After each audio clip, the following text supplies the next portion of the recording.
I was watching the Grammys the other night, and I was like, I don't know any of these. Yeah, I guess that means I'm old, I guess.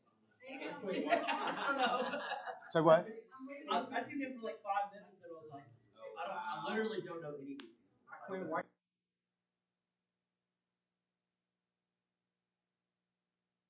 Okay. Where does song get built? And thankfully, all the Hollywood actors are moving out of the United States, and so we'll have to have a whole new crop of Hollywood. Yeah, I'm really sad about that. I'm as sad as I can be when I see something on Twitter that so and so is threatened to leave the country. Like, oh man, my life will never be the same. It sounds real mature too. I think I used to play with those kids when I was young. They would say, "I can't have it. I'm taking my toys and going home." Yeah, that's right. That's right. You're exactly right. Yeah, well, it's the height of arrogance to think that this will get them. This will get them. I'll tell them I'm leaving. Okay, I wouldn't have known. Okay. Yeah.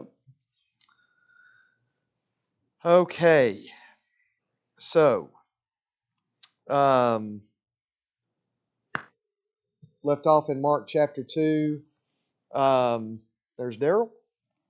Left off in Mark chapter 2. Want to hit a couple of things starting in verse 18, getting into chapter 3 tonight. I will go ahead and announce to you a most special treat that 2 weeks from this evening,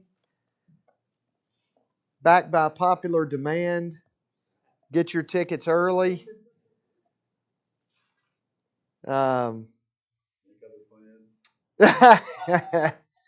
Will be one Mr. Andrew Dodd, ladies and gentlemen.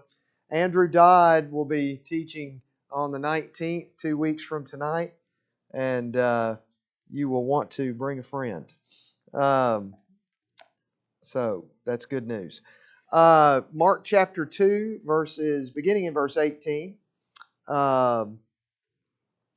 and running first of all through the section that goes through verse 22. And I'm in the wrong. Goodness, Andy. Don't ask me why. But in Mark chapter 2, I found myself suddenly in Romans chapter 2. I looked and I thought, well, that's not the section of verses I was looking at. Yeah, it was the wrong book. Okay. Mark 2, I'm there now. Beginning in verse 18, running through verse 22. So somebody feel free to read that, please. John's disciples and the Pharisees were fasting, and they came and said to him, "Why do John's disciples and the disciples of the Pharisees fast, but your disciples do not fast?"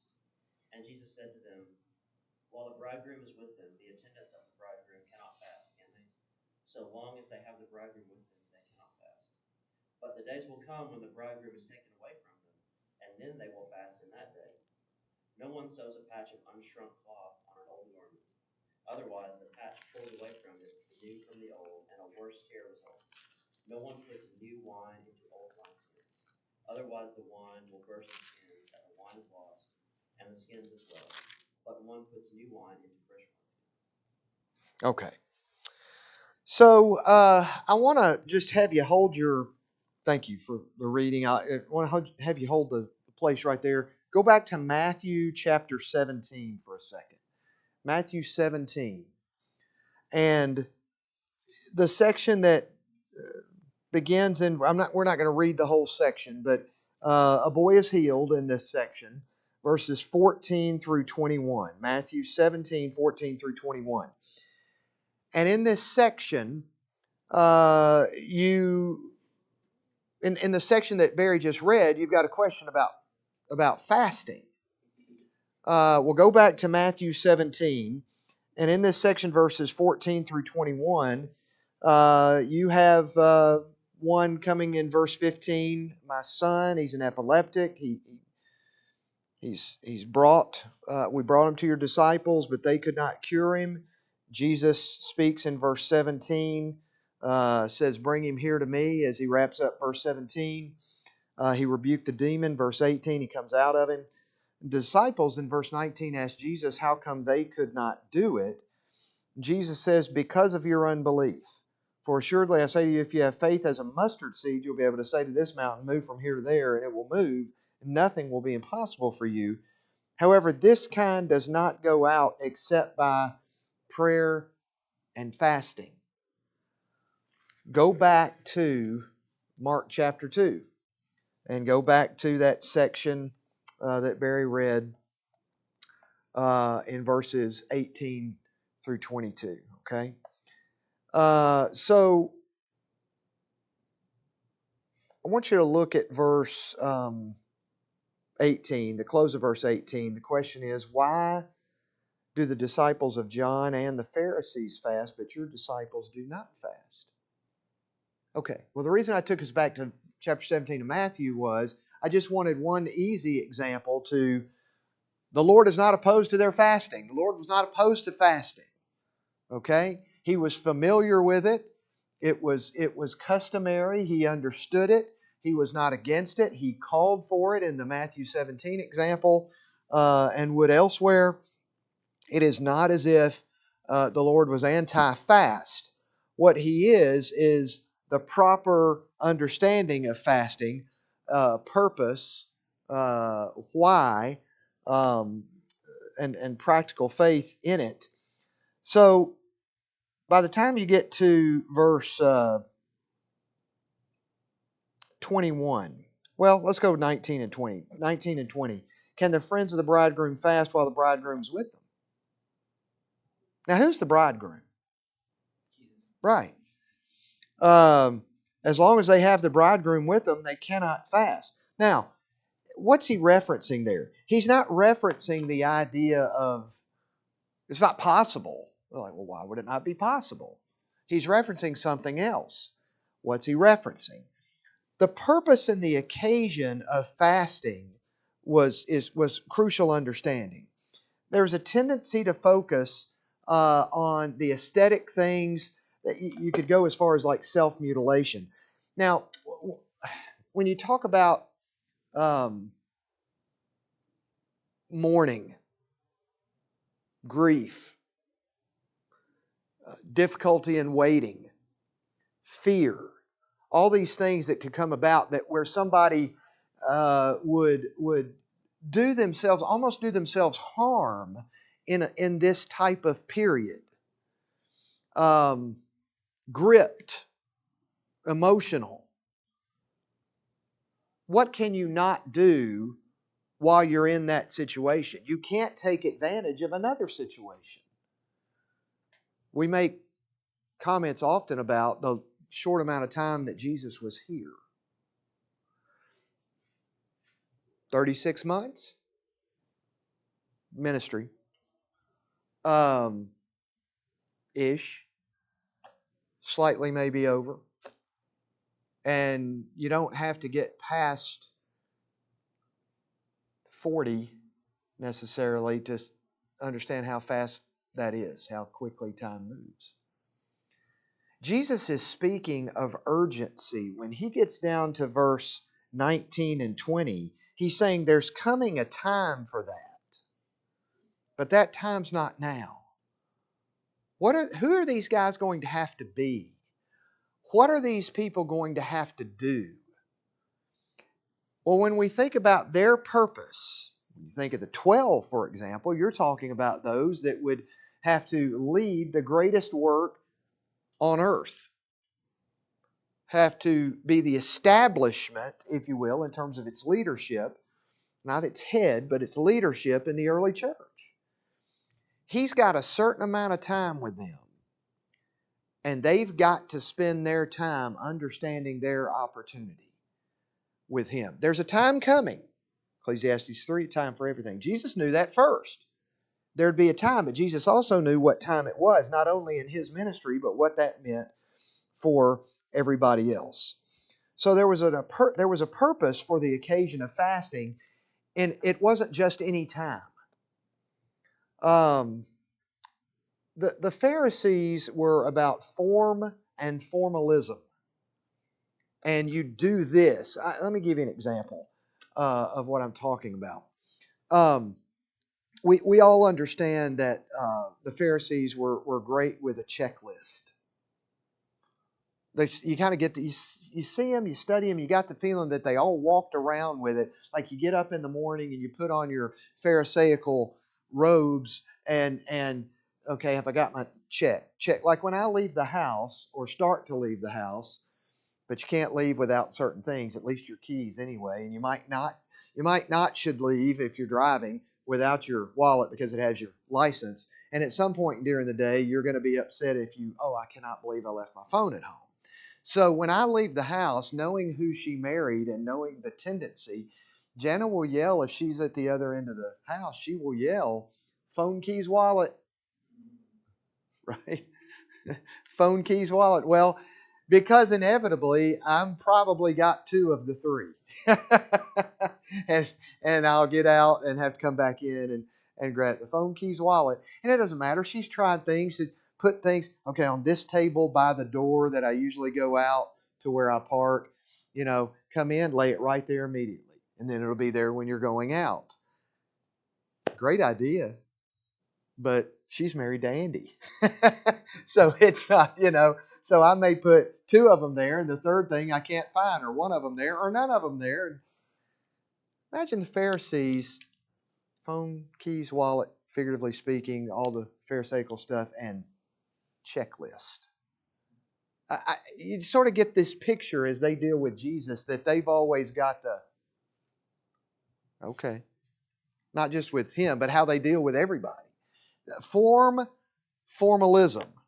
And that was the tendency of their focus. So this is what people would see from them and hear from them.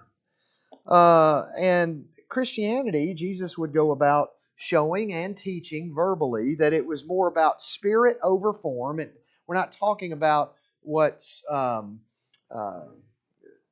the doctrinal standpoint of what's approved and that which shouldn't be done. But we're speaking in generalities when we say they were form over function. Jesus was spirit over form, love over fear, and hopefulness over gloom.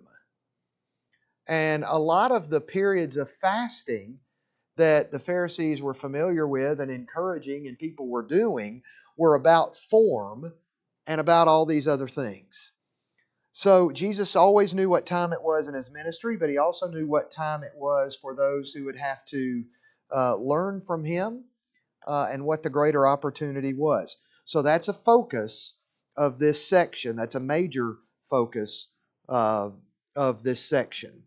So I'll pause for a second and make sure you don't have anything that you want to mention or ask or something out of that particular section, verses 18 through 22, before we move to the next section, verses 23 through 28. But I'll pause for a second.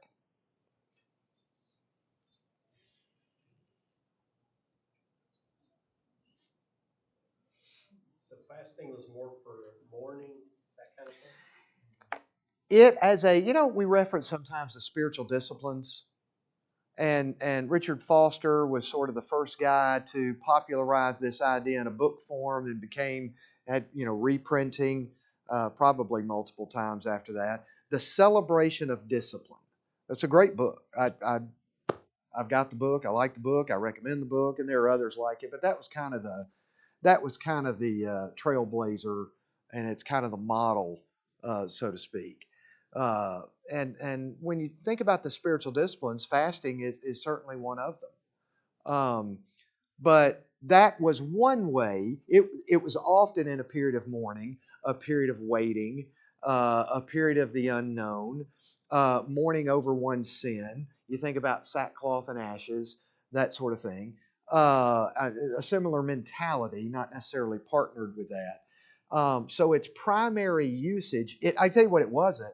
It wasn't my doctor told me that it's a good thing to go on an occasional, whatever they call it, fast. There's the one where you get a certain number of hours you don't eat for, not because you're getting blood work, but because it's good for your body. And it's been popularized in the last couple of years. There's a term for it. And if you said it, I'd know it, but I can't call it right now. That's not what they were doing. It wasn't this is for the good of the body. It was for the good of the soul and the spirit as a focus on where my sustenance is going to come from during this time. During this time, I'm going to call on God, who's going to have to be my sustenance and get me through something. there's a discipline there which is good and faith building, but the Pharisees were more focused on its form of what you call spiritual asceticism. And the Lord's saying they can do that later. Why would they be wherever, back at home, wherever doing that, while I'm over here healing the sick, raising Lazarus from the dead, changing water to wine, whatever it might be, and also teaching, obviously. I think about Matthew 5, 6, and 7. Does that make sense? So chapter 2, 23 through 28, well, let's just read that. Somebody read that. 23 through 28. One Sabbath he was going through the grain fields, and as they made their way, his disciples began to collect the heads of grain. And the Pharisees were saying to him, "Look, why are they doing what is not lawful on the Sabbath?" And he said to them, "Have you never read what David did when he was in need and was hungry? He and those who were with him, how he entered the house of God in the time of Abiathar the high priest, and ate the bread of the presence, which is not lawful for any but the priest to eat, and also gave it to those who were with him. And he said to them, The Sabbath was made for man, not man for the Sabbath. So the Son of Man is Lord of even of the Sabbath." Okay. Again, checklist. The checklist mentality of the teachers of the law and the scribes and the Pharisees and what they're watching for. And obviously, as we see regularly in each of the Gospels, periodically in each of the Gospels, something will be mentioned about the purpose of a question that the Pharisees brought to Jesus, seeking to trip him up, we might say, in some way. So here they are again, and as they happened that as he went through the grain fields, and there people are witnessing. Now, by the way, when you look at verse 24, and the Pharisees said to him, "Why do they do what is not lawful on Sabbath?" How do they know they were doing what was not on the Sabbath? Because they were there, because they were witnesses, eyewitnesses to this. Why were they eyewitnesses? Was it just dumb luck? How is it that they're always where they can see something that Jesus is doing or the disciples is doing? At that point, once Jesus started his ministry and word started to travel, they had nowhere more important to be. Now, I'm going to cut some of the Pharisees a little bit of slack. I'm certain that there were those that were. It's funny when your son who's in California doesn't know that you're in the middle of teaching class and sends you a text during class. Not because he's YouTubing and watching, but yeah. Okay. So what was I saying? Pharisees that were intrigued, right? Intrigued. Silence that. It's a group text. There's like 5 people on it. He just happened to bless me by including me on it. There were some. We see that. We see the more genuine just intrigue here and there. But for the most part, and that's why Scripture words it the way it does, they're seeking to trip him up. In fact, look at verse 2 of chapter 3. We'll get there, but look at verse 2 of chapter 3 that just comes out and says it on the back half of the verse. Why are they? Look at the opening of verse 2 of chapter 3. They watched him closely, whether he would heal on the Sabbath. We'll get to that. So this is the mentality. Okay, so they're going along, and I want to start with verse 23 and 24. And I just want to highlight again, as you look at what's in verse 23 and 24, that Jesus was trying to stress, as he taught and in what he showed, a faith that was practical, a law of Christ, that is practical. Now, I'm using practical in this way, in 2 different ways. It's practical in terms of useful, but it's practical also in terms of getting down to practice. Practical as useful, but also, yeah, I can use this. Do you ever get anything and say, well, that's a great gift, but it's not that practical? You know, I got a gift one time by a more distant relative. And this was before I'd ever picked up a golf club in my life. I may have told you this before. I'd never picked up a golf club in my life at that time. I wound up doing that and loving it and playing and playing. But at the time, I'd never picked up a golf club in my life, and I got an airbrushed, like the shops in Gatlinburg on the Strip with the T-shirts. I got an airbrushed hat. Jana remembers this, and it said, "World's Greatest Golfer." Thank you. What am I supposed to do with this? Its greatest use, what became its greatest use?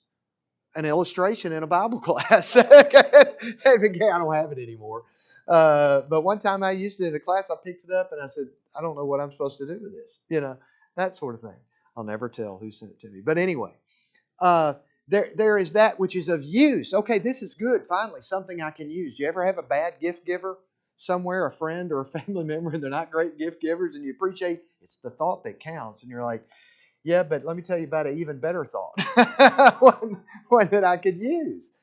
Well, Jesus is teaching and showing and espousing for them that they grip this and pursue this and keep this mentality that our faith should be practical, not just useful, but it gets down to what I call hands and feet stuff. It doesn't stay up here. It doesn't stay in theory. It doesn't stay on a checklist. It doesn't. And this was the constant battle, and we're back to it again as we were in earlier verses. We're now back to it in verses 23 through 28, a practical faith and a practical law from God. So you get to verse 25, and by the way, somebody go to 1 Samuel chapter 21 and just mark it, and I'll ask you to read it in just a second. We're just going to need one reader in 1 Samuel 21, and it'll be the first 6 verses, okay? But, so in verse 23, they take notice. In verse 24, they ask the question, why are they doing what's not lawful on the Sabbath?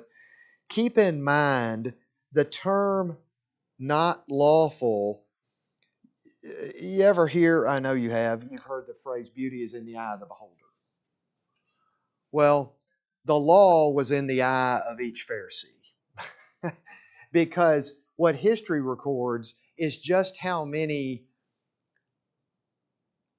laws, apparently, that were never law.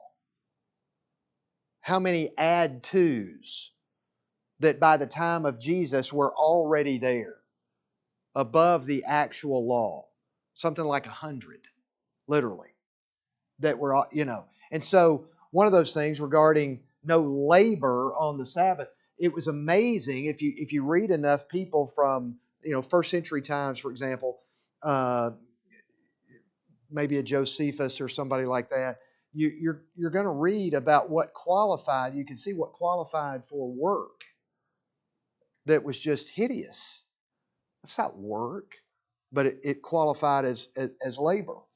And so there, again, checklist mentality. Well, you get to verse 25. Jesus obviously, said to them, have you never read what David did when he was in need and hungry, and he and those with him? So let's pause and let's read 1 Samuel 21, 1 through 6. 1 through 6. Please. David went to Nob, to Elimelech, the priest. Amalek, sorry, I hope that's right. Trembled when he met him and asked, why are you alone? Why is no one with you? David answered Amalek the priest, the king sent me on a mission and said to me, no one is to know anything about the mission I am sending you on.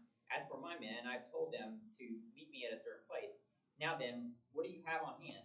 Give me 5 loaves of bread or whatever you can find.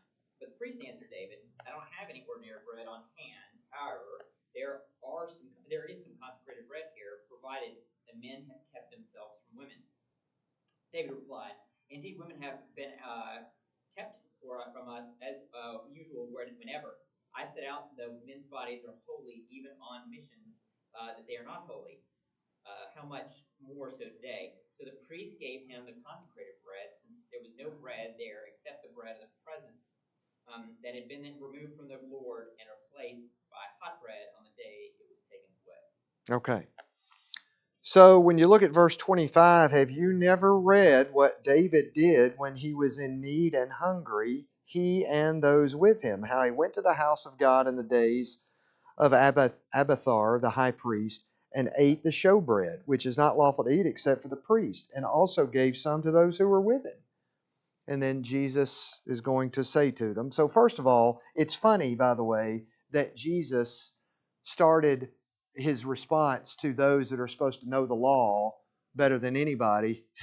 Have you not read? By the way, this is a response that Jesus used multiple times, sort of calling out the arrogance, the have you ever heard of the phrase empty suit? You know, what does that mean? Empty suit. What are we saying? They didn't earn it, or they don't have they're not a genuine. Yeah. They're just there for like show. Yeah, it does speak to that. Have you ever heard the phrase all hat, no cattle? All hat, no cattle. That was a phrase from more like especially like the Old West and the Southwest and large cattle farms and Yellowstone and and all of that. That guy talked to Big Game. He had the hat. I tell you what it's like. It's like what drives my boys. They don't rail against it like they used to. They still, if I bring it up, they still don't like it at all. We'd be driving, and if you're approaching anything downtown, and if it's a weekend, it's even worse. What are the tourists wearing? Probably cowboy boots or something. Yeah, especially the female tourists, especially female tourists in a certain age bracket that later have a what do you call it? Well, there's a wedding. It's a wedding weekend. Well, bridesmaid, yeah, bachelorette party. Thank you. So they're always, they're wearing, and so be driving down, and it would drive Will crazy.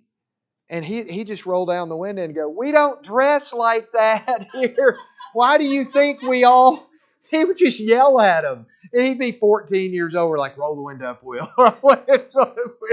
Stop, Will." It just flew all over. Why do they think, like, look at me, And Will would be like, "I don't even own a pair of boots," that kind of thing. And it's fine if you do, fine if you don't. Well, but he's got the hat. He's got the hat. He's all hat. He's got the big hat. He's got the whatever. He just doesn't have any cattle.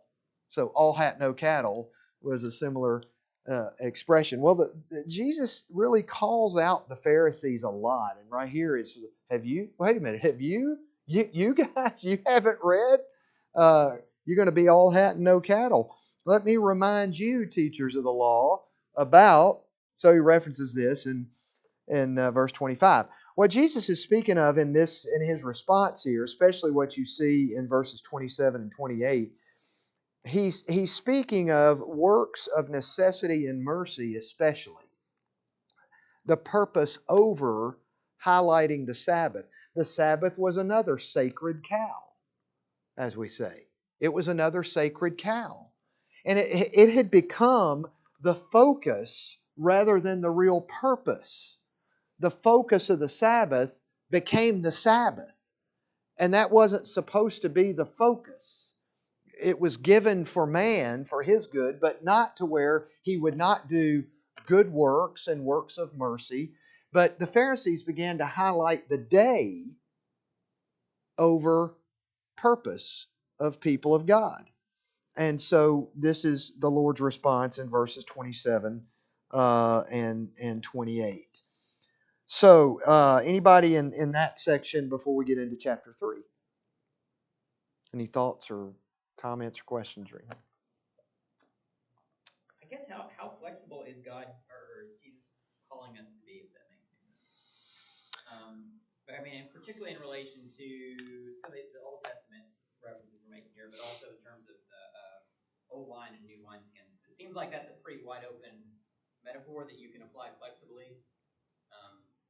kind of curious, what verses do you think bring to bear, or what themes or verses bring to bear as some sort of framework that doesn't mean that's basically, I don't want to say anarchy, but like interpretive anarchy. Okay. I will say that for one, if you want to look at a set of verses, in this case,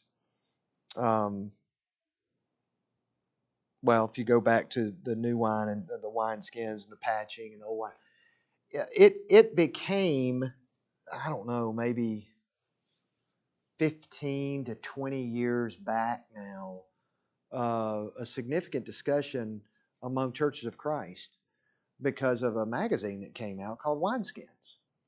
And what seemed to be a push for certain things in the church from the primary people behind Wineskins magazine. And I don't think it's published anymore. Maybe it is. If so, I haven't seen an issue in so very long.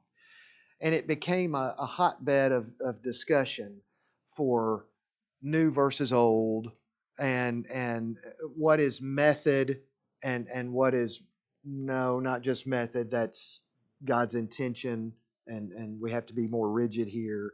And that became a back and forth thing.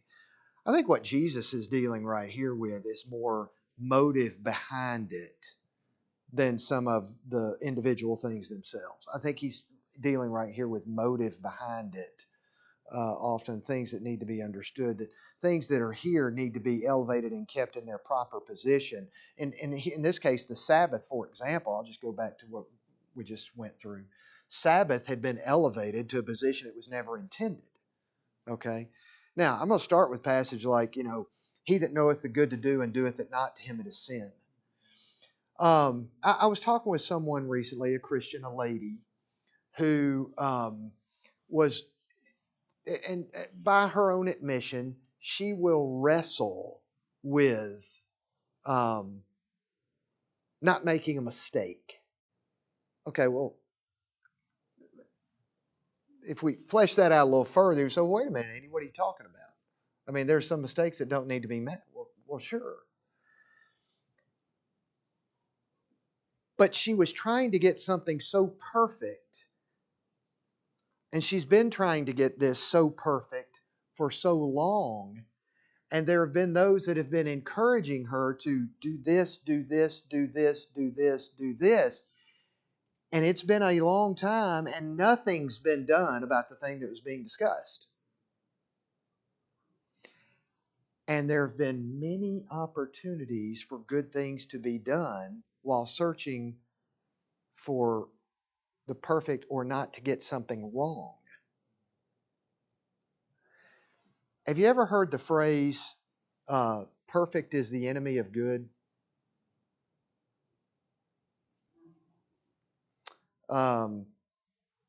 So is it better that some acts of mercy and kindness and things like that? Now, I'm talking about that, to him that knoweth the good to do, doeth it not, to him it is sin. Well, can I do that? You've heard the term spirit of the law and letter of the law. There is, to some degree, people have made out of this section of Scripture, and I get it, a fight between law and grace.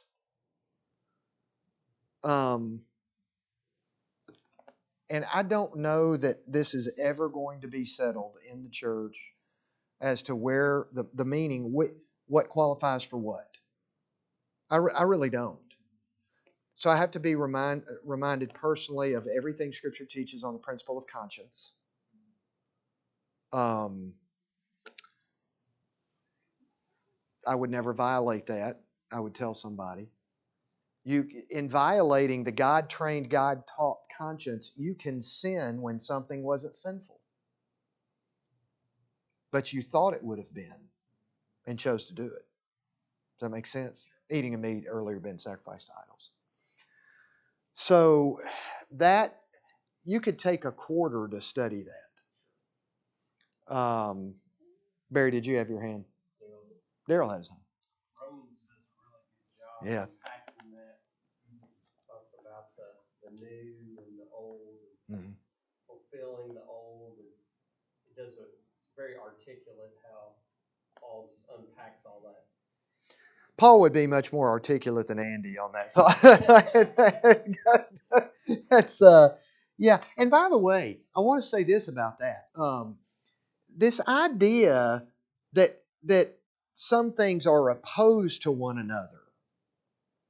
That not everything that we put in opposition to each other is in opposition to each other. I'm not saying some things aren't, but I do think there have been some things made out to be opposing ideas that was not God's intention, or the through inspiration of God, the writers of the New Testament, like Paul, talking to the early church, that are not opposing ideas. That's my thought there. I'll say more about that actually next week. All right, so getting into chapter 3, it's perfect that a section of healing on the Sabbath comes right after a conversation about its place in our efforts and decisions. Okay? That's how I would open chapter 3. You've got chapter 3, a section on healing on the Sabbath. And it comes, remember, man divided this into chapters and verses, right? So we got just continuous writing here, and it comes right behind the question of what is okay to do or not okay to do on the Sabbath.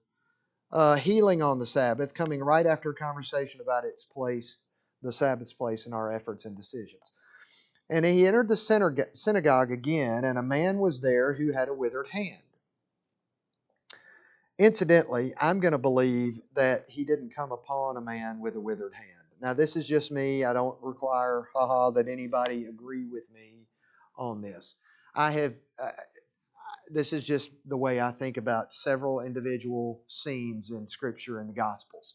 For example, Zacchaeus. I don't think that Jesus accidentally stumbled upon Zacchaeus and said, "Hey, look, there's a guy in a tree. Okay, I'll deal with him." I think he knew he was there. I think he went that way on purpose. Okay? I also believe that he knew there was a man there with a withered hand in Mark chapter 3 and verse 1.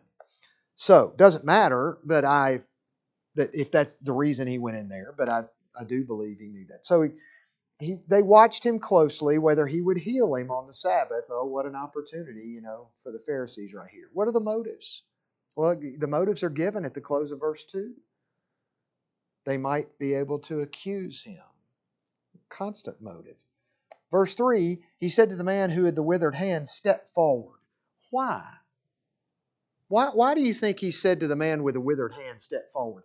Let me ask you a question. Figuratively speaking, or literally if he chose to, could he not, if Andrew was the man with the withered hand, could he not have just continued to walk through? I'm not supposed to get past here, okay? Could he not just walk through, see Andrew's withered hand, and wave his hand so much so that nobody can even hardly tell, just kind of, and the hand heal? Would he have to move his hand at all? Would he have to gesture? Would he have to do anything? But what he does is he says, "Hey, stretch out your hand. Step forward." And then he's going to say, "Stretch out your hand." Why? Any thoughts? Well, there were miracles that were performed in public, not in private. Yeah. It was like putting in the same way that you would have someone in an audience, like a large audience, you'd have them come to a microphone as opposed to just maybe so that people could actually hear what they were saying / not Yeah. see them. But Yeah. Barry. Kind of along those same lines, that he wanted people to see it to make his point. To make his point. It wouldn't have been the same if he had just said, healed him from where he was sitting or whatever. To make his point. What is his point? To prove that he was the Son of God. Okay. Many other signs and wonders did Jesus in the presence of many witnesses. Not written in this book, John would say, but these are written. Why? So that you might believe, and believing might have life in his name. He's got to give evidence to his claim. And it's coming right behind their question of whether he should have been healing on the Sabbath. He puts this goodness and this service and this selflessness on a platter right in front of the Pharisees. You got a contrast right here. You've got a contrast regularly through the Gospels, right in front of those who are watching with the point of being able to catch him, not just out of interest. And he does it anyway. Step forward. Hey, step forward. And then he's going to say, stretch out your hand. I didn't even know what time it was right there. Okay, so we'll continue in chapter 3 next week. In fact, we'll do all of chapter 3 next week because there's just some summaries I'm going to make with the middle part of the chapter to spend more time on the first and end part of the chapter. So we'll get all the way through chapter 3, or should, next week. So, and then that following week, remember, start sending the emails and texts now. Andrew Dodd will be right here or wherever he chooses to.